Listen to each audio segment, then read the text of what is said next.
Welcome to our video training session. I'm Marshall Shannon with Ministry Design Concepts. Today we have Ava Smith as our guest trainer. She's been doing a series on diversity.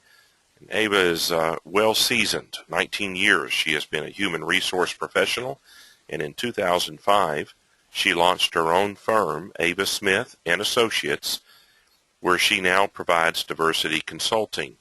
So today, as she goes through this series, she is providing diversity training for churches. So Ava, we're so glad to have you with us. Please take it away and train our church leaders. Thank you, Marshall. Today we're going to discuss the dimensions of difference, and it's very important that we do this overview because it does represent your members and also your community. So our session objectives for today are to learn about the dimensions and benefits of differences, and to gain an understanding of why knowing this is crucial for both internal purposes within our ministry as well as outreach. So when we talk about diversity, I want you to look at this wheel that is in the center. A lot of times the common notion is that diversity is limited to age, gender, mental and physical abilities and characteristics, race, ethnicity, and sexual orientation. While those are things that are considered when we talk about diversity, those are not typically the things that cause conflict within our ministries. So it's important that we discuss all of the other things that represent diversity so that we can understand how to better serve as pastors and leaders within our congregation. So I always say that diversity is about 100 little things. Of course, I couldn't fit all of those 100 things on the slide, but this is just a starting point to help you how to understand to take off layers and understand your members in totally different ways. This is especially crucial when I walk into a ministry that appears to be homogeneous, meaning that everybody looks the same. I help them understand that there's still a diverse church because it's these other things we're going to touch on that makes one person different from the other. For example, it could be something as simple as the communication styles, especially when you're dealing with either the pastor to the congregation or the pastor to the leadership team or even the leaders or ministry coordinators. The way that they communicate may not necessarily be the way that the people that they are talking to or reaching out to may not be the same way that they communicate. So it's very important to consider different communication styles. Some people are introverts, some people are extroverts, some people prefer stuff in writing, some people prefer conversation. So that's one area where you could identify dimensions of differences within your ministry. Some people come from different geographical locations. I tend to see that people from the north may clash with people from the south or people from other countries that come here. It may be a challenge for ministries to be able to accommodate them or to feel like they're being inclusive. Family status. You may have families that in one home you have the grandparents, the parents, and 8 children. And then you may have a family that is a single mom or a single dad. It may be a blended family. But the way that we even grew up in terms of our family status and what our status looks like today directly translates into how we interact with our ministries. So that is a dimension of difference. Income. You're going to have a mix of wealthy individuals all the way down to economically challenged individuals and some people that live, subsidized lifestyles because that's all that they can do. A lot of times that can drive attitudes and assumptions, so it's very important that you become sensitive to make sure that everybody feels inclusive regardless of their income status. You'll have differences in education, military experience drives dimensions of difference. I see that a lot when it comes to leadership and communication. People from the military tend to be very stern and strict and disciplined, whereas they may be interacting with people that have come from a background that's very fluid and relaxed, and never the two shall meet. They clash oftentimes, but it's important to understand that this person is not necessarily being mean or trying to drive away members. It's just that that is what makes them different due to their path of life. Work experience, previous religion. work styles. Some people don't feel like they need to be in the church to actually work for the church, especially with younger generations. Some of them feel like they can serve the church in a work capacity off-site. I actually had a pastor that contacted me from an HR standpoint where he had two different generations within his office, and one person was more of a traditionalist and she felt that you needed to be in the church if you were working, whereas the younger person said, hey, I've got my laptop, I've got the internet, I'm accomplishing the same things. As a matter of fact, I'm being more creative with our marketing and that type of thing because I'm not distracted by people coming in and out of the church. So sometimes that can cause a conflict, but again, these are all dimensions of difference, including languages. So I wanted to point that out to you so that you could understand that not only does this represent what could be within your church, but certainly we have to equip our ministers that are going out to do outreach, because when they go out, they're not going to necessarily meet other people just like them.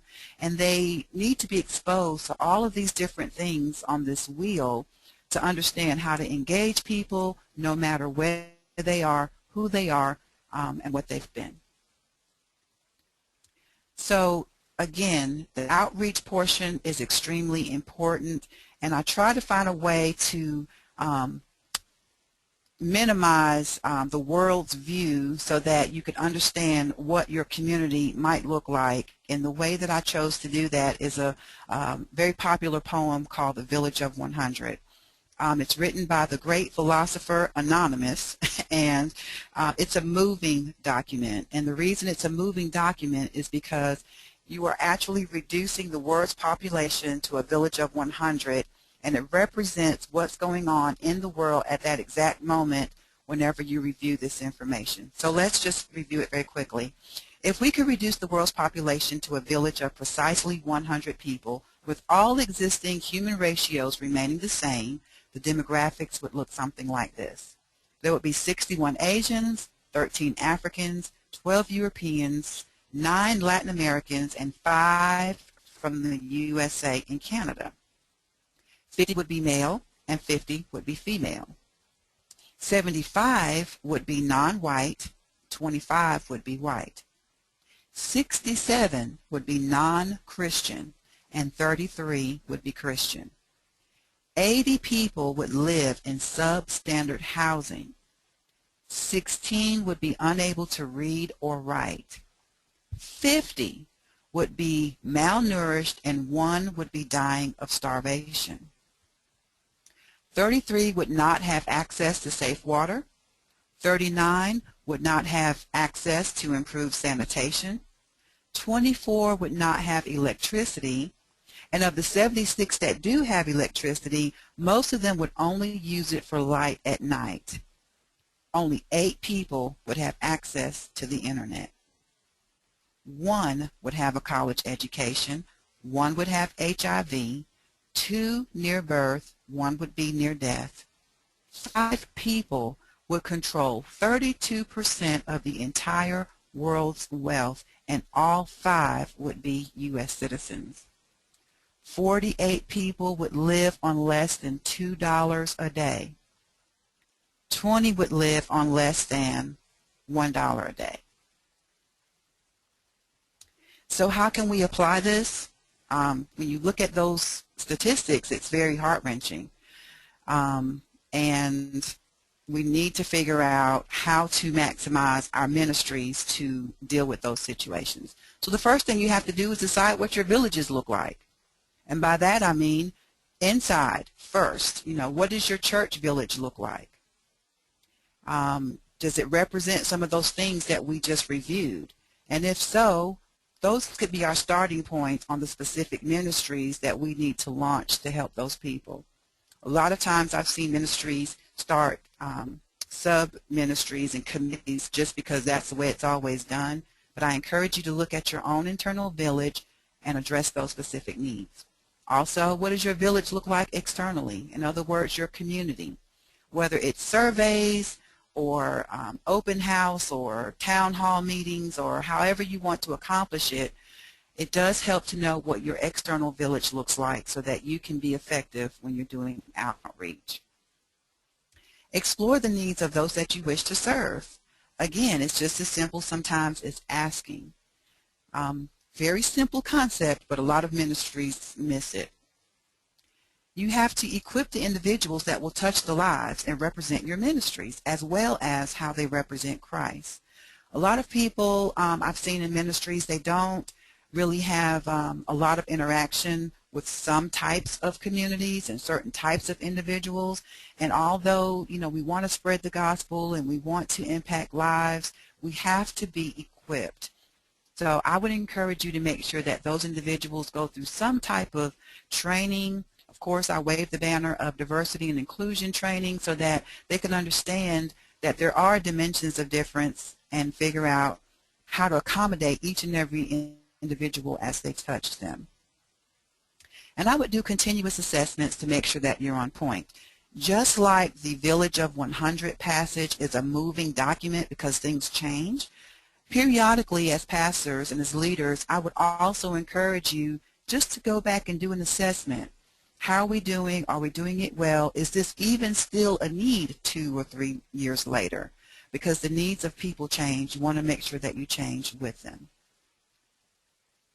And remember to follow the I grew up in a Christian environment, and we were always taught the golden rule: treat people the way that you want to be treated. One thing that I've learned in doing this type of work is that we have a new golden rule. You have to treat people the way that they want to be treated, not necessarily the way that you want to be treated. I thank you for taking the time to listen to this particular session. Of course, if you have any questions, please forward those to Marshall. And if you would like to reach out to me directly, my contact information is on the screen. Ava, thank you so much for this training. I trust if you do have questions, you'll pause the video, scroll down where you can ask your question. We'll get that to Ava and get your answer back, and it will be cataloged there on the website so that everyone else can see the question and answer. And Ava, thank you so much for investing yourself in training church leaders.